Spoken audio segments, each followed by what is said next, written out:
All right, what's happening, y'all? Show Rico from StreetScores. Sorry this is coming so late at night, but the late night crew already know what's up, man. But we are here to break down a lot of different topics that all went down yesterday, technically, as in like Monday, October 20th. But excuse me if I say today throughout a lot of these things, because for me, it's still today. I haven't gone to sleep yet. But either way, we have a scary Dorance Armstrong update, and we got to talk about this whole edge rusher group with him potentially out of the picture long term. But we do have a positive Jayden Daniels update, and we're going to go from the night of the game a couple of nights ago all the way up to this point now, like the whole chronological order of the updates that we got, and why Jayden Daniels' injury may not be as bad as a lot of people feared. And then also we got to talk about how furious Dan Quinn is with this team.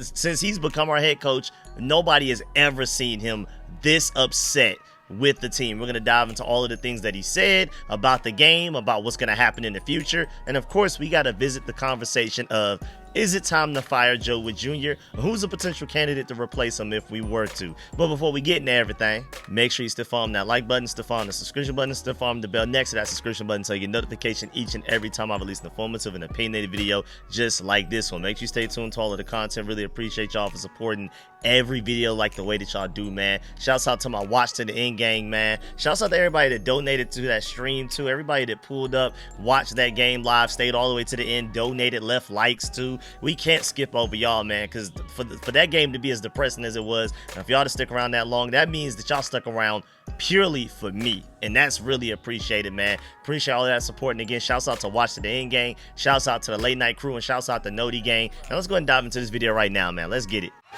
Adam.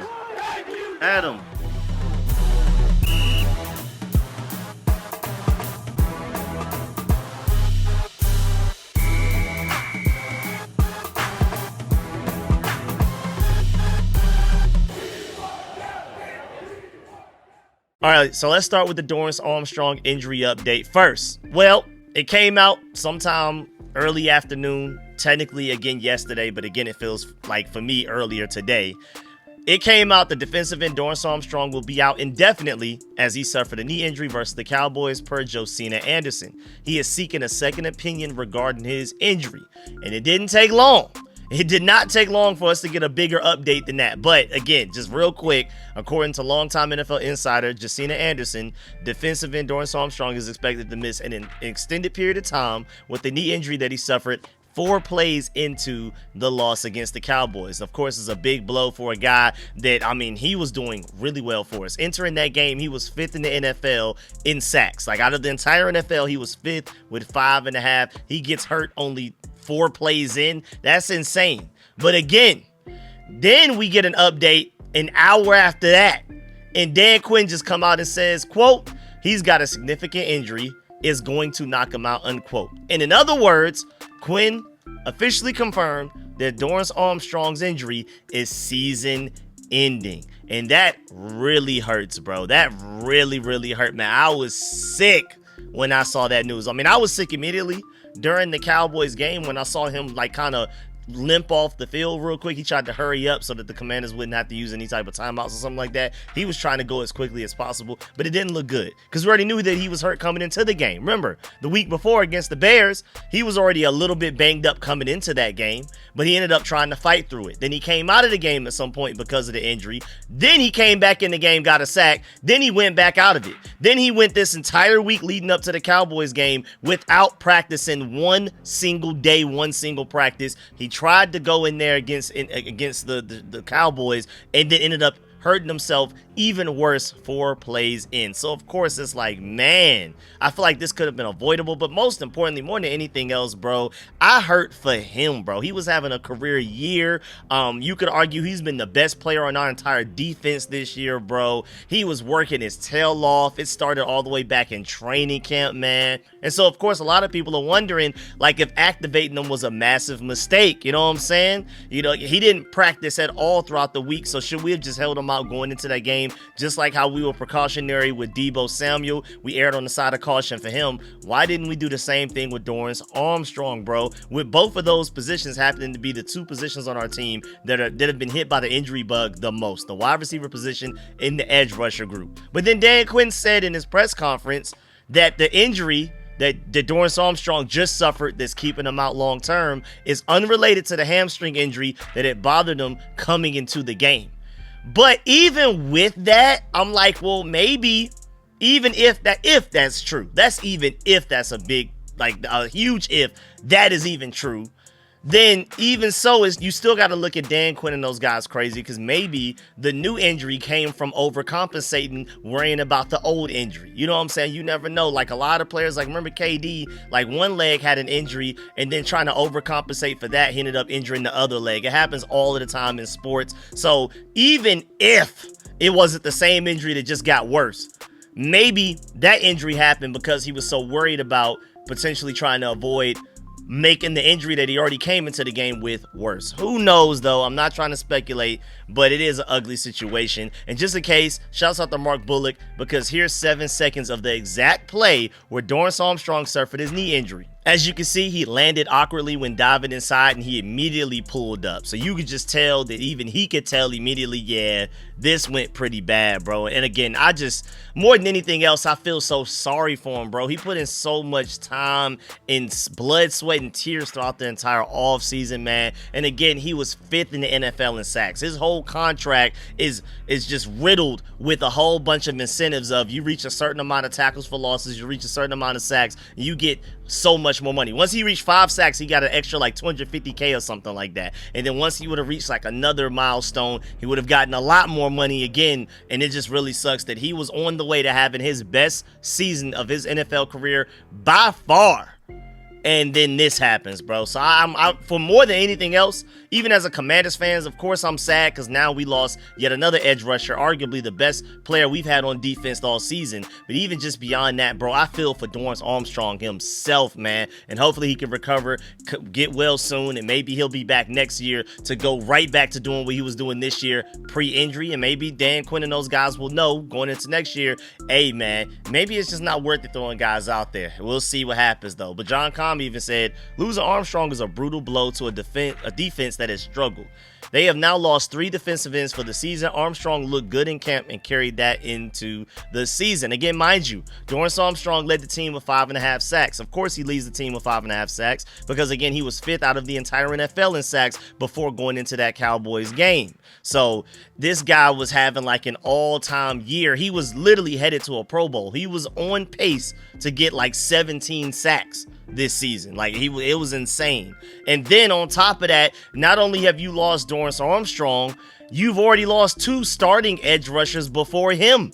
You're now down your top 3 starting edge rushers. But Dan Quinn, even addressing it, said they have no plans on how to replace Dorance Armstrong yet, which kind of concerns me. Of course, they signed Drake Jackson, who's a former 2nd-round pick just from a couple of years ago, super talented. But as soon as we signed him, we placed him on IR because he's not healthy. He's not going to be ready for another at least 4 weeks. So what is the plan at edge rusher right now? Once Dorance Armstrong got hurt, we were out there with Preston Smith, Von Miller, and Jacob Martin, basically, with Frankie Louvu, of course, being like a pseudo pass rusher at times. I think he needs to do that more. Even before these injuries to the edge rusher group, Frankie Louvu just played better when we sent them after the quarterback more often. I don't know why Joey Jr. is not necessarily doing that this year, but either way, our edge rusher situation is ugly because none of those guys can really set an edge on a consistent basis. Now, granted, Jacob Martin started to show out in that game. He flashed quite a bit in that game, quite often. He was obliterating tackles, getting consistent pressures and things like that, absolutely being disruptive. But neither of those guys that I named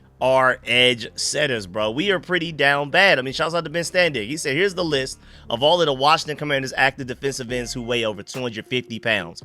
Preston Smith. That's it. That's the list. Mind you, he's 32 years old. He was signed right before week 3. He has 5 tackles and 0 sacks in 3 games. That's who we have to replace these guys. And of course, you're adding Dorance Armstrong to a list where Deatrich Wise is already on IR, potentially out for season. He was supposed to be one of your starting edge rushers. Dorance Armstrong is the other starting edge rusher. Now you just lost him. And Javonte Jean-Baptiste, who replaced Deatrich Wise as the starting edge rusher after Deatrich Wise went to IR. Even now he's even on IR. So now your top 3 edge rushers are on IR, and show me a team in the NFL that can get any consistent pressure on the quarterback when their 3 top defensive ends go to IR, bro. I'll wait for any defensive line out there, bro. Your top 3 edge rushers all on IR is insane. But shouts out to Nikki Javala. She pointed out the fact that Armstrong is the third defensive end lost to injuries for the Commanders after Dietrich Wise quad and Javonte Jean-Baptiste with a pec. He's also the team's leader in sacks at 5.5 sacks, like we talked about. But Chris Russell quote tweeted that and pointed out the fact that the Commanders had a great opportunity in the NFL draft to take a defensive end or edge this past April and did not for whatever reason. Now, granted, I'm happy that we have Josh Connolly, happy that we have Trey Amos, and I'm even excited about Jalen Lane, especially special teams wise at the very least. But it would have been nice if we somehow could have came away with an edge rusher. You know what? When you really think about it, going back to all of the picks we gave away to get a guy like Marshawn Lattimore, that could have been used on potentially getting like an edge rusher that we like a Donovan Ezra or Mike Green or whatever. Chris Russell said it was a draft class loaded at the position of edge rusher and was considered by far their most number one need. Like, we knew going into that draft that edge rusher was our biggest need, and we still didn't do it. And the most recent edge rusher that we drafted was Javonte Jean-Baptiste, who's on IR right now, and he was taken in the 7th round in the 2024 draft. And then that's it for Adam Peters, bro. That's it, outside of signing guys as free agents like Dorance Armstrong, Von Miller, Jacob Martin, and Dietrich Wise, bro. Again, I really want to emphasize the fact that our only edge rusher that weighs at least 250 pounds is Preston Smith, and he's probably worse at setting the edge than even Jacob Martin at this point in his career. So that is scary. But now, moving on from the bad news, we can move on to some somewhat good news. I mean, how good can news be when Jayden Daniels is confirmed to be injured? But at the very least, it may not be as bad as a lot of people feared originally. Now, going back to last night, well, technically Sunday night, Disco tweeted, "I'm not believing anything out of the team about Jayden Daniels' injury. Don't want to hear nothing about day-to-day. Don't want to hear nothing about how he's trending towards playing." I completely agree with all of that. But the doctor, you have that Twitter doctor that went on Twitter, aka his name is Jesse Morse, MD on Twitter. You can follow him at Dr. Jesse Morse over there. And he pointed out the fact, and even showing the clip of the play when Jayden Daniels got hurt, said Jayden Daniels, it looks like a right hamstring versus knee injury. His hamstring was stretched in an abnormal position. If his knee is involved, it's most likely an injury to the posterior meniscus or ACL, unlikely but possible. And then you would think that it would have been to his left knee the way that it bent, but no. That was the knee he previously injured. You can see him grab the back of his right leg / knee at the end of the play. So he was like kind of just investigating and breaking down exactly what he thinks it could be, all of the possible options out there. Could be this, could be that. And then somebody under the tweet asked, so what is it and how long? He said his guess is a grade 1 hamstring strain, which may be out for 2 to 4 weeks. And mind you, if we're talking 2 to 4 weeks, that sounds like 2 weeks at best. He comes back for the Detroit Lions game November 9th. And then if it's up to 4 weeks, which is worst case scenario, he'll be out all the way through the bye, and he won't come back until my birthday against the Denver Broncos on November 30th. That is a home game, though. But that means he'll miss the Spain game. He'll miss, most notably, this upcoming game against the Kansas City Chiefs. Then you have the Seahawks. Then you have the Lions. Then you have the Dolphins. And then you have that bye week.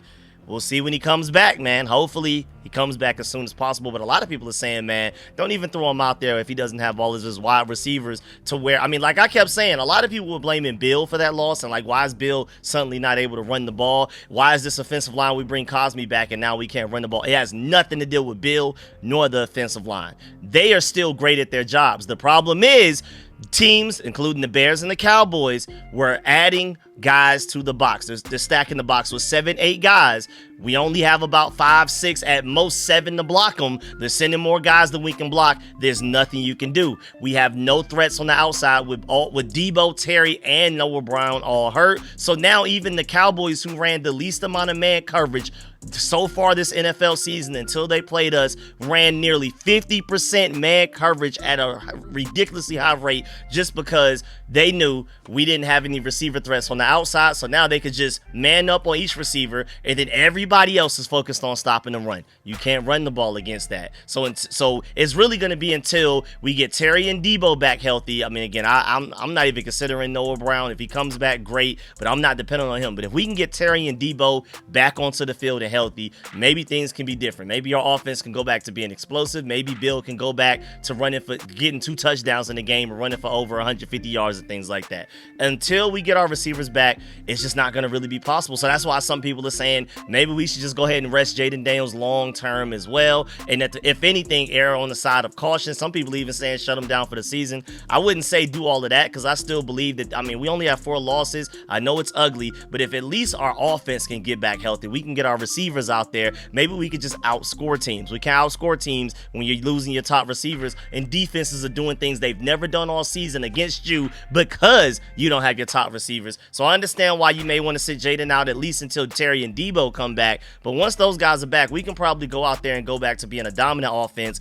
I don't know what's going to happen with the defense, but either way, then we saw Jayden Daniels after the game looking like he was okay while still in the Knicks and talking to that Paige girl from the WNBA. As you can see in this clip right here, he's chilling. And I don't even think like he necessarily has a leg brace under these jeans, even though maybe the jeans are so baggy you can't see it. And then maybe he wore those jeans on purpose so that you couldn't. But he looks like he's chilling, like he's leaning on both legs in the clip. It doesn't really matter. He doesn't look like he's favoring in either direction. I think he's pretty good to go. But either way, moving on from that, then after the game, Dan Quinn in his press conference immediately after the Cowboys loss said that Jayden Daniels felt the hamstring in the play before his last play. So he's basically saying, I'm assuming that he's saying that like maybe Jayden Daniels felt a little bit of something, and then the play that he actually got hurt officially, it was like it officially hit him. So like maybe he was starting to feel some tightness or something like that, and then when the sack happened, the strip sack, fumble and all of that, maybe like that was like the ending punctuation on the injury or something like that. I don't know. But then today, or technically yesterday, October 20th in the afternoon, after Jayden Daniels finally spoke to the media, he said Jayden Daniels had an MRI and not significant or long term, but I don't know the status for Monday night just yet. Adam Schefter even tweeted it and said, Commanders quarterback Jayden Daniels had an MRI on his hamstring, and it is not considered a long-term injury per head coach Dan Quinn, but his status for next Monday night versus Kansas City won't be revealed until later this week. You know what's even crazier is that, like, our offensive line, that was like some of the best pass protection I've seen all year. And then it just let it happen one play where they don't pick up the right blitzer. And I mean, maybe it looks like it's between Chris Paul or maybe Tyler Biadasz. And with Chris Paul being the younger, less experienced guy, maybe you favor it to him, it being his fault. I don't know. I got to look at the all 22, or maybe you got to know the play call to know what went wrong. But like, it felt like the pass protection Jayden Daniels had all day. Like, that was like some of the best pass protection I've seen all season from this offensive line. It just takes one play to mess up, one play to leave a blitzing linebacker unblocked, and now Jayden Daniels is hurt yet again, bro. It's crazy how the NFL works. They were nearly perfect for what felt like all the way up to that point in that game, and then they do that one play. Now we're looking at the offensive line crazy, like they're horrible. And then also another thing that's crazy is that Michael Parsons' second sack against the Cardinals, when they just played them this past weekend as well, it was a hip drop tackle, and it got called, right? It got called. Why have people been doing this to Jayden Daniels all season and it's never been called? You know, I just felt like this was the perfect time, you know, to get that off my chest as far as the refs go. And the refs were horrible in that Cowboys game. They were selling us. I feel like injuries in the refs were like two of the biggest reasons why we lost that game. But at the same time, I feel like the biggest reason, the third final and the biggest part of the blame pie was just because we played poorly. But I feel like injuries in the refs definitely mattered, but probably not enough to where it was that much of a beatdown. Now, before we dive into how frustrated Dan Quinn is with this team and the potential of Joe Whitt Jr. getting fired as our defensive coordinator mid-season, shouts out to Sleeper, man. You have a chance with Sleeper to 1,000 times your cash on daily fantasy football, man. I know the Washington Commanders are going through a little bit of a slump right now, but I do believe, especially if we get back healthy, we can bounce back. And I think Jayden Daniels, once he gets his guys Terry and Debo back at the same time, this offense will get back going with Bill running the ball well. I mean, our offensive line with Samuel Cosmi, and it was dominant at times in that game, bro. I think at least offensively we could turn this whole season around if we could just get everybody healthy on that side of the ball. And you can pick on stats for these guys like touchdowns, passing yards, receiving yards, fantasy points, and more for up to 1,000 times payout on Sleeper. And right now, as you can see on the screen right now, new users can even get a free $20 without a deposit, on top of the up to 100% match up to $100 on your first deposit using promo code SCORE. That's SCORE. Or you can even just click the link at the top of the description of this video and every video on live stream I'm doing all season, man. And then also, I'm not gonna do any like new picks in this video, but I do want to show y'all how close I came to turning $20 in the 860, man. Bo Nix hit. Already knew Amon-Ra St. Brown would hit. I knew Bijan Robinson would hit. I knew Jake Ferguson was gonna get a bunch of receptions against us. I didn't expect him to end up with like 2 touchdowns like he got, but he's a heavy part of the Cowboys offense. I knew that. I knew Jayden Daniels wouldn't throw an interception. I just refused to believe he would go back-to-back games like that. Dylan Gabriel isn't a good quarterback, but he hasn't thrown interceptions in his career, and I refuse to believe Pat Mahomes will throw an interception against the Raiders. They ended up blowing them out 37-0 or something like that. Bill is the one play that sold me. And again, I'm not, like I already told y'all, I'm not blaming Bill. I'm not blaming Bill at all. I'm not blaming the offensive line. It's the fact that we don't have threats on the outside. And now you have the Cowboys defense playing man coverage a lot in that game. And they played the least man coverage before that game started in the entire NFL. That just tells you how much of a threat, or the lack thereof, we have in our receiving group with Terry, Debo, and Noah Brown out. It sucks. They just stacked the box, and Bill, even Eric Dickerson, Bo Jackson, none of those guys can run under these conditions, bro. I'm letting you know that right now. A lot of people are trying to blame Bill. I'm telling you right now, nobody can run under these conditions. I'm probably going to designate a whole video into that and literally show y'all clips of like, what can you do? What running back in NFL history, AP in his prime, can't run in these conditions? There's nothing there for you. But either way, my point is, if it weren't for crazy circumstances, we would have hit. So I'm gonna keep trying, bro. I'm gonna put together another 8-leg, and we're gonna ball out, and we're about to flip some money into way bigger money, man. Again, you can up to 1,000 times your cash through Sleeper. Now let's get back to the second half of this video. Let's talk about some of the things that Dan Quinn said after the loss. And we got to start with some of the things that he said right after the game that night, after we lost to the Cowboys. And his first words at the podium were, quote, "Injuries are not the reason we lost," unquote. So he wanted to go ahead and get that out the way. He wanted to let y'all know injuries are not the reason. And I mean, that's coach speak. That sounds good. It really sounds good on the surface. But injuries did play a large factor in why we lost that game, bro. Again, the Dallas Cowboys played a completely different defense against us than they ever played all season because of the injuries that we suffered, and that's why you couldn't run the ball. The Bears did the same thing. They played way more man coverage than they typically did because they knew there were no other threats. Even though Deebo Samuel played in that game, they knew it. We knew it. He was a shell of himself. He should have never played in the game in the first place, and maybe if he would have taken that game off, maybe he would have been healthy enough to play against the Cowboys. But either way, that was not Bill's fault at all, bro. That wasn't the offensive line's fault for the most part. Like, a lot of that was injuries, bro. We are a team that should beat the Bears and the Cowboys, I feel like, easily if we don't have injuries, but that's just me though. Either way, Dan Quinn shouts out the air raid concepts. He pointed out the fact that in that press conference immediately after the game, Dan Quinn has that quote, "I think I gotta fire my friend tomorrow" face. I thought that was pretty funny, but we're gonna dive into that later. But JP Finley even pointed out the fact that Dan Quinn said it's fair to consider personnel changes and scheme problems after a performance like that. So we're going to get to it later on today. What he said, earlier yesterday, technically October 20th on Monday. We're going to get to that. And he did say in that press conference that like he doesn't have any plans of firing Joe Whitt Jr. or anything like that. But at least at that night after that Cowboys loss, he said it's fair to consider personnel changes. I won't. But I think it's fair for fans to be upset and going after Joe Whitt Jr.'s head, basically. And Commander's Realm said the look on Dan Quinn's face after the Cowboys' 2-play 77-yard drive right before the half told me he's going to make some adjustments this week. Hadn't seen him look so defeated since the Super Bowl loss, and I would agree, bro. Dan Quinn, I've never seen him look like this since he's become our head coach at the very least. Shouts out to Damian Bardanek as well. He said Dan Quinn sounded extremely disappointed in his post-game presser just now. Also mentioned they will look at changing some personnel everywhere, which means they'll look at both sides of the ball as well. But his focus mainly looks towards the defense, so expect some changes there. Even if it's not coaching changes, there's going to be some scheme changes, some play changes, or even maybe some player changes. We'll see though. But Dan Quinn was asked by Seawall Sports, shouts out to her, if he considered taking over play calls. He said no, because he's on the headset and hears all of the calls anyway. And he also said that they will consider everything when it comes to fixing the defense though. But that just kind of sounds like he has Joe Whitt Jr.'s back. And so of course, after the way yesterday games went, it seems like most of the fan base wanted Joe Whitt Jr. fired immediately. Like leave him in Dallas type of stuff I was seeing. And I can't even blame y'all. But People do want Joe Whitt Jr. fired. Shouts out to Chris Russell. He said the Commanders season in a nutshell, and he even shows you the plays in the tweet that he put, like literally for the examples, like play 1, 69 yards for Bijan Robinson in week 4, Wagner bumped twice.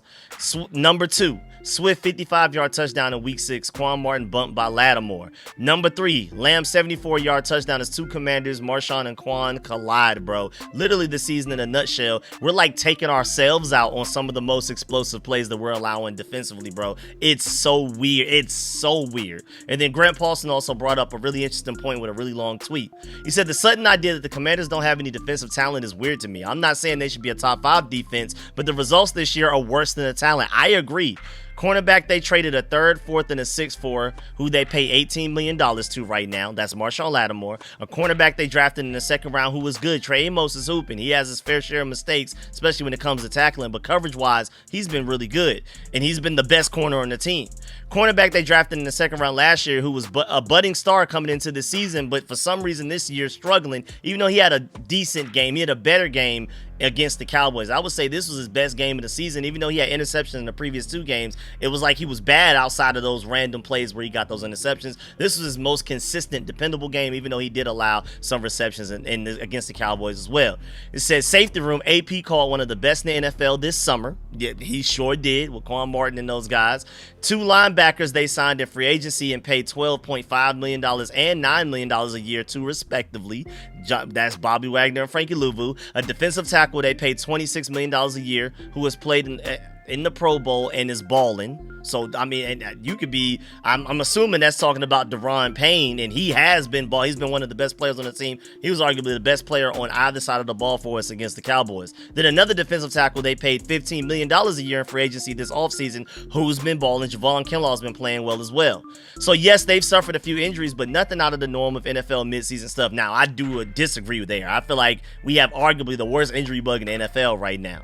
There's no reason for them to be giving up 400 yards and 40 points in the division, though. And I do agree with that.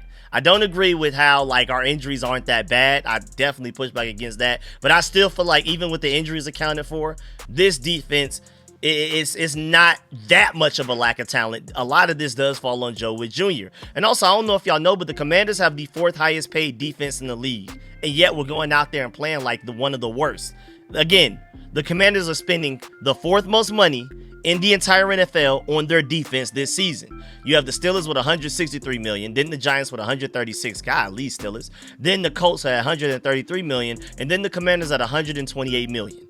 So outside of the Steelers, Giants, and Colts, the Commanders are paying their defensive talent more than every other team in the NFL. Now, of course, a lot of that has to do with the fact that, you know, Ron Rivera had this roster so bad, we've had to go and pay for a veteran defensive players. You know, we're paying them 8 to 20 or even more than that $1 million per year versus a draft pick, a guy that's still in his rookie contract making basically pennies in comparison. That's the main problem. I don't necessarily think that it's Adam Peters and Dan Quinn going out there and being extra aggressive in free agency and overpaying for guys. Just other rosters are afforded the luxury of they didn't waste 4 years worth of draft picks before their new GM and head coach came into. So if anything, you could blame Ron Rivera more so than anything else for that. But speaking of Ron Rivera, Andy Poden brings up a great point. He said Jack Del Rio was fired after a performance like this Thanksgiving Day in Dallas in 2023. That's a good point. So if you're rooting for Joe Whitt Jr. to get fired, and I'm not rooting for it, but I can understand why a lot of y'all are upset. You could use that as like an example, like, hey, Jack Del Rio got fired for allowing something like that to happen. We'll see what happened with Joe Whitt Jr.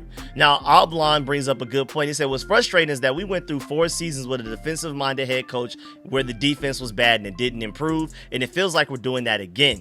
And then Jayden Daniels MVP brings up a very interesting name that I really wanted way back during the hiring cycles. Washington has to find a true defensive coordinator, like how the 49ers hired Robert Saleh. Don't promote within the organization. Find someone outside that would truly coach this defense and make adjustments, even if that means spending extra to hire that guy.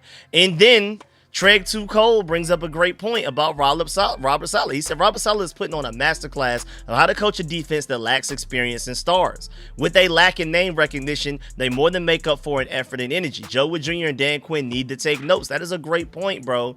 There's a lot of defenses out there that either just don't have the talent, first of all, or they have a lot of injuries. Like the Lions defense has a lot of injuries, and you saw how they just hooped.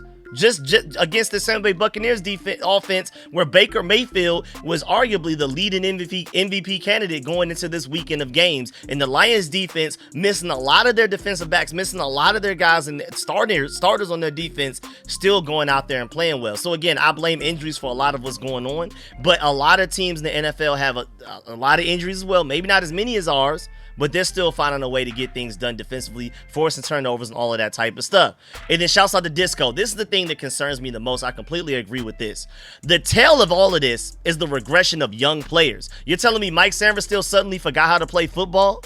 And that is honestly, for me, the thing that scares me the most. Like, because you can look at the fact that our defense is really slow. Bobby Wagner's slow.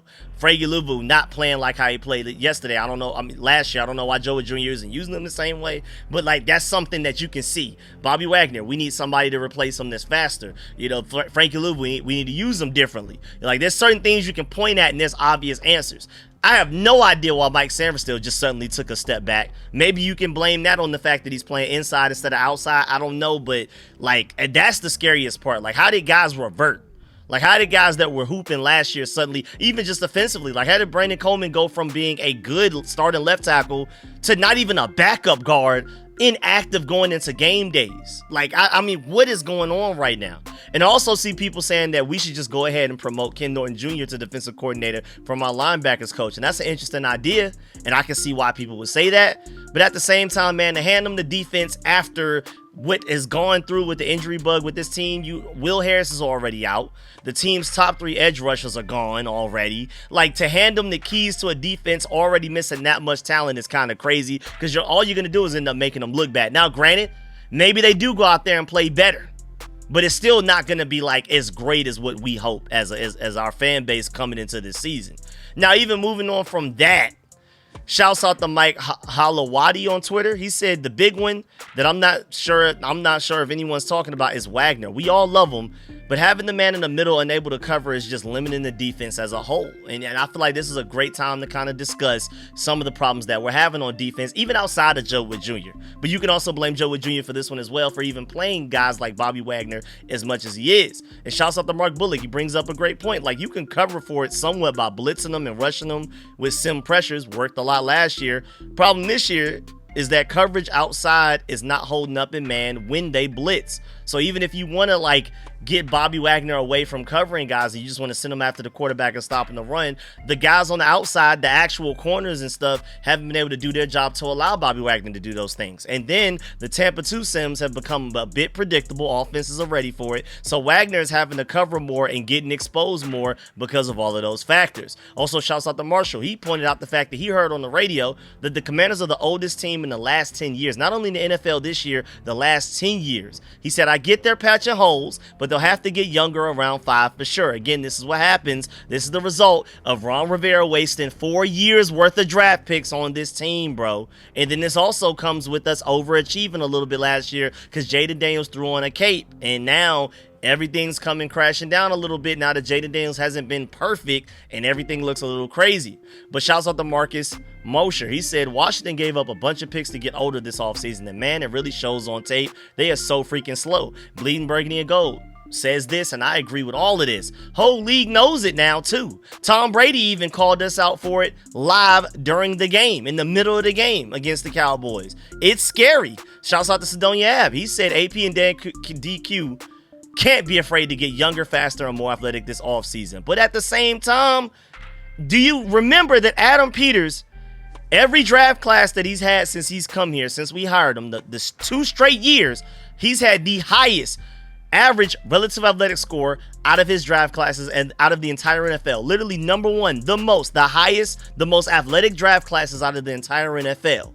So it's like, it's crazy that we're doing that and we still somehow lack athleticism. Like, it's just absolutely insane. So, and then even on top of that, like, that also takes me to the point that we already have guys on the roster that are faster, and this defense does need to be faster. Like right now, some of these guys just need to be playing more. Like, how about Jordan McGee? He was hooping. He's not the most consistent guy, but he flashes. I mean, there was a play where, like, Frankie Luvu missed a tackle. And then like 2 plays later, Jordan McGee makes a very impressive open field tackle. I mean, like the immediate comparison was insane. The immediate juxtaposition between those two out in the open field making the tackle. And Frankie Louvis wasn't even in the open field. It was like in the backfield. Javonte Williams somehow, I don't even know how he saw Frankie Louisville, but he somehow found a way to like juke Frankie Louisville out of his socks in a phone booth. Frankie Louisville was out here in wide open space while getting blocked and still made an open field tackle. That's why Jordan McGee needs to play more, and that's why Frankie Louisville and Bobby Wagner should play a little less. And shouts out to Benjamin 96_96 on Twitter, legend 96_96. He said, I watched all of McGee's plays this morning. He's not always doing the right thing, but he's so fast. Adding some chaos is the right thing. His tackle in the flat for a 5-yard gain, the same play I'm talking about, after carrying the tight end upfield was insane. It was arguably the best play any of our linebackers made all day. Again, Jordan McGee is not the most consistent guy, but he flashes, bro. Get him on the field more often, and he's going to turn into a more consistent player from playing more consistently, Joe Whitt Jr., whoever our defensive coordinator is going to end up being. And then Mark Bullock said, this is true. McGee is playing a lot like Luvu last year. Not always going in the right direction, but always going 100 miles per hour and creating disruption because of it. Luvu not playing that way this year. Wagner, that was never his style. The team lacks that speed and intensity at linebacker this year, aka play Jordan McGee more. So then we go to Dan Quinn and what he said to the media earlier today, or again technically for most of y'all, Monday, October 20th. Now we got to get to those quotes. And he said, the Commanders are not going to fire defensive coordinator Joe Whitt Jr. during the season. So he went ahead and let you know Joe Whitt Jr. is at least going to ride this out to the end of the season. But then again, if things get so bad, maybe he changes his mind. Who knows? And he also added that cornerback Marshawn Lattimore will not be benched as he's still one of the best corners on the team. Maybe not saying much, but I guess technically, I guess he is. I mean, maybe he is better than Jonathan Jones and Noah Monogany. I don't know. It looks horrible, though. Teams are picking on him. Either way, though, he was asked, are you surprised by where things are at? Dan Quinn said, yes, very. They came into this season very confident, and they are just as confused as we are, and I don't think that's necessarily a good thing.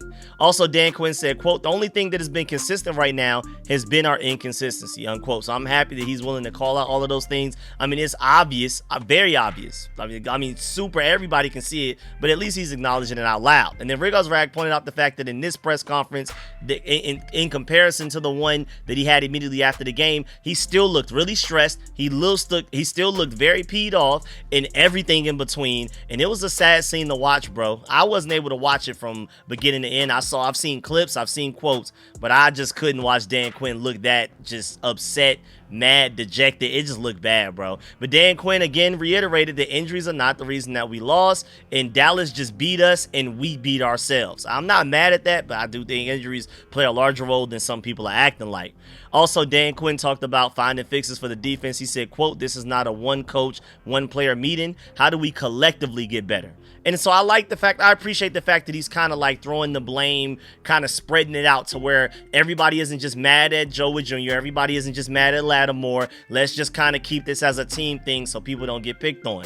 Dan Quinn also said that, again, he's on the headset the whole game and very talkative throughout the game, so he doesn't think that he needs to take over play calling because he feels like he already has enough of an influence over it. He adds that after that performance, everything will be examined though. But hey, Dan Quinn, if you've had an influence over this play calling and it's still that bad with you and Joe Whitt Jr. working together as a collaboration, maybe you need a third guy involved. I don't know. But Dan Quinn, when asked about the defensive series at the end of the half, he said, words can't explain.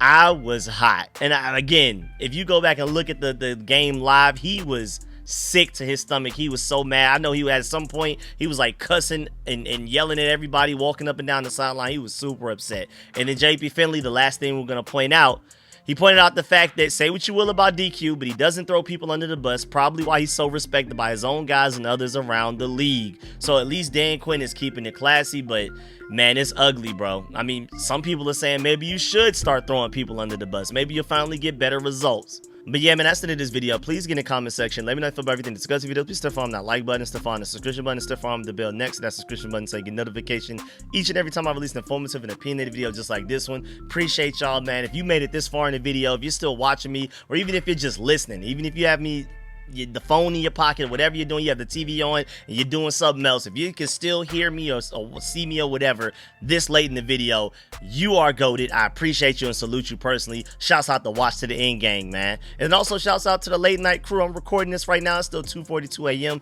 By the time it gets to y'all, it'll be like 3:34 a.m. So shouts out to my late night crew. And for you to be there immediately as my late night crew, you also got to be Noti gang. So shouts out the notification gang out there as well. And of course, let me know in the comment section how you feel about the Dorance Armstrong situation, how you feel about the Jayden Daniels situation. Should we just go ahead and sit him down for an extended period of time? Should we shut him down for the rest of the season? How do you feel about that? And also, how you feel about Dan Quinn's thoughts and quotes after the game, immediately after the game, and also the next day, as in Monday. Let me know how you feel about everything he had to say about not firing with Joe Whitt Jr., not taking over play calling, not benching Marshawn Lattimore. Let me know how y'all feel about all of that. I'm gonna try my best to read and reply to as many as possible. Make sure you leave a like on the way out. I'm gonna catch y'all later. Appreciate y'all. I'm out.